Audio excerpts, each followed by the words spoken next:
નમસ્કાર મિત્રો, સ્વાગત છે તમારું ગુજરાત ખબર ચેનલમાં। હાલ ગુજરાત પર બે વરસાદી સિસ્ટમ સક્રિય હોવાથી રાજ્યના કેટલાક વિસ્તારોમાં આવનારા 24 કલાક માટે અતિ ભારે વરસાદની આગાહી કરવામાં આવી છે।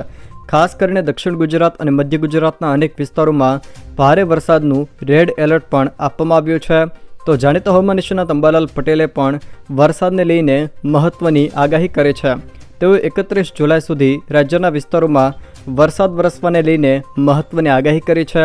તો આગામી દિવસોમાં રાજ્યના કયા વિસ્તારોમાં કઈ તારીખોમાં વરસાદનું જોર રહેશે એ તમામ માહિતી વિશે વિડીયોમાં આગળ વાત કરીશું, તો છેલ્લે સુધી જોતા રહેજો। તે પહેલાં તમે મારી ચેનલમાં નવા છો તો ચેનલને સબસ્ક્રાઈબ કરી લેજો, જેથી મારા આવનારા તમામ વિડીયોની માહિતી તમારા સુધી પહોંચી શકે। મિત્રો, ગુજરાત માટે આગામી 24 કલાક હજુ પણ અતિ ભારે છે। રાજ્ય પર બે વરસાદી સિસ્ટમ સક્રિય હોવાથી અતિ ભારે વરસાદની આગાહી છે। ખાસ કરીને દક્ષિણ ગુજરાત અને મધ્ય ગુજરાતના અનેક જિલ્લાઓમાં ભારે વરસાદનું રેડ એલર્ટ હવામાન ખાતા દ્વારા આપવામાં આવ્યું છે। જોકે ઉત્તર ગુજરાતના કેટલાક જિલ્લાઓમાં પણ ભારે વરસાદની આગાહી કરવામાં આવી છે, જ્યારે દક્ષિણ ગુજરાત અને સૌરાષ્ટ્રના છૂટાછવાયા વિસ્તારોમાં પણ હળવોથી મધ્યમ વરસાદ તો કોઈક સ્થળે ભારે વરસાદ વરસી શકે। જ્યારે જાણીતો હવામાન નિષ્ણાત અંબાલાલ પટેલ દ્વારા પણ વરસાદને લઈને મહત્વની આગાહી કરવામાં આવી છે। અંબાલાલ પટેલે આગાહી કરતાં જણાવ્યું છે કે રાજ્યમાં એક સાથે 3 વરસાદી સિસ્ટમો સક્રિય થઈ છે। જોકે 31 જુલાઈ સુધી દક્ષિણ ગુજરાત અને સૌરાષ્ટ્રમાં અતિ ભારે વરસાદની સંભાવના પણ અંબાલાલ પટેલ દ્વારા વ્યક્ત કરવામાં આવી છે। અહીંયા તમે જોઈ શકો છો તે મુજબ હવામાન ખાતા દ્વારા ગુજરાત હવામાન ખાતા દ્વારા આગામી 5 દિવસ રાજ્યના વિસ્તારોમાં વરસાદને લઈને અનુમાન વ્યક્ત કરવામાં આવ્યું છે, જેમાં આજે અને આવતીકાલે રાજ્યના કેટલાક વિસ્તારોમાં ભારેથી અતિ ભારે વરસાદની પણ આગાહી કરવામાં આવી છે। જોકે આજે ખાસ કરીને મધ્ય ગુજરાત અને દક્ષિણ ગુજરાતના વિસ્તારો તેમજ સૌરાષ્ટ્રના દરિયાકાંઠાના કેટલાક વિસ્તારોમાં પણ વરસાદનું જોર જોવા મળશે।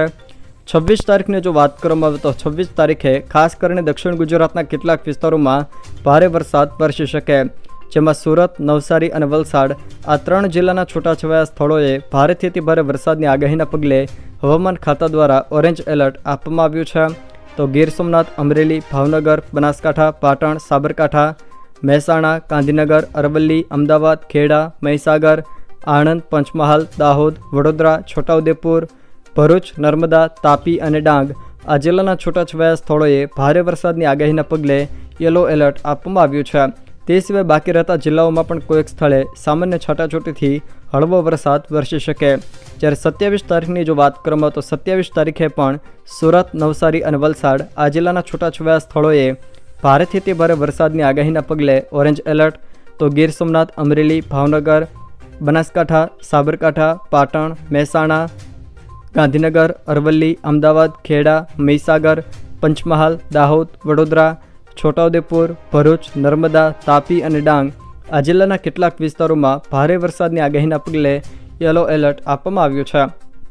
જોકે 28 તારીખે ખાસ કરીને ગીર સોમનાથ, અમરેલી, ભાવનગર, ભરૂચ, સુરત, નવસારી, વલસાડ, સાબરકાંઠા, અરવલ્લી અને મહીસાગર આ જિલ્લાના છૂટાછવાયા સ્થળોએ ભારે વરસાદની આગાહીના પગલે યલો એલર્ટ આપવામાં આવ્યું છે। તે સિવાય રાજ્યના બાકી રહેતા કોઈક વિસ્તારોમાં પણ હળવોથી મધ્યમ વરસાદ કોઈક સ્થળે વરસી શકે। જ્યારે 29 તારીખના રોજ ખાસ કરીને સૌરાષ્ટ્ર, મધ્ય ગુજરાત અને દક્ષિણ ગુજરાતના કેટલાક વિસ્તારોમાં ભારે વરસાદની આગાહી કરવામાં આવી છે। 29 તારીખે ખાસ કરીને ગીર સોમનાથ, અમરેલી, ભાવનગર, અમદાવાદ, ગાંધીનગર, ખેડા, આણંદ, વડોદરા, ભરૂચ, સુરત, નવસારી અને વલસાડ આ જિલ્લાના છૂટાછવાયા સ્થળોએ ભારે વરસાદની આગાહી હવામાન ખાતા દ્વારા કરવામાં આવી છે। જોકે કોલા વેધર હવામાન મોડેલ પ્રમાણે આજથી લઈને 2 ઓગસ્ટ સુધી રાજ્યના વિસ્તારોમાં વરસાદનું જોર યથાવત રહેશે, જ્યારે 2 ઓગસ્ટથી 10 ઓગસ્ટના દિવસોમાં પણ રાજ્યના વિસ્તારોમાં સારો વરસાદ જોવા મળી શકે છે। જોકે અન્ય કેટલાક હવામાન મોડેલો પ્રમાણે ઓગસ્ટ મહિનાના પ્રથમ અઠવાડિયામાં અને ખાસ કરીને શરૂઆતના દિવસોમાં રાજ્યના તમામ વિસ્તારોમાં ભારેથી અતિ ભારે વરસાદનો ફરી એકવાર રાઉન્ડ આવે એવી શક્યતા છે। જોકે બંગાળની ખાડીની સિસ્ટમના કારણે ઓગસ્ટ મહિનાના પહેલા અઠવાડિયામાં જ રાજ્યના વિસ્તારોમાં સારો વરસાદ વરસી જાય એવી શક્યતાઓ હાલ જણાઈ રહી છે। જો મિત્રો આ વિડીયો તમને પસંદ આવ્યો હોય તો વિડીયોને લાઇક કરો, તમારા મિત્રો સાથે શેર કરો અને જો તમે અમારી ચેનલમાં નવા હો તો ચેનલને સબસ્ક્રાઈબ જરૂર કરજો, જેથી મારા આવનારા તમામ વિડીયોની માહિતી તમારા સુધી પહોંચી શકે।